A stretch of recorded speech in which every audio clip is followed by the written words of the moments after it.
मनाचा वेध घेणारे news channel star city one. राज्यातील आणि देशातील राजकीय घडामोडी पाहण्यासाठी आणि इतरही बातम्या पाहण्यासाठी सबस्क्राइब करा स्टार सिटी वन।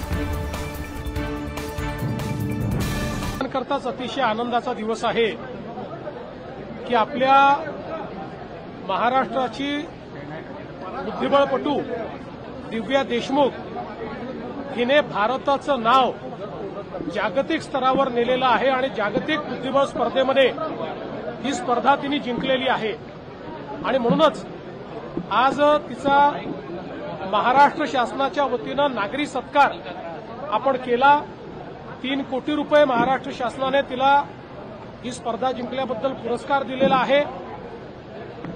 केवळ 19 वर्षाची ही कन्या हिने भारताची पहिली ग्रँडमास्टर महिला म्हणून या ठिकाणी ही स्पर्धा जिंकलेली आहे। आणि खऱ्या अर्थानं पुढच्या काळामध्ये तिच्याकडनं भारताला खूप अपेक्षा आहेत। वेगवेगळ्या ज्या स्पर्धा होतात त्या स्पर्धांमध्ये ती भारताचं नाव उंच करेल।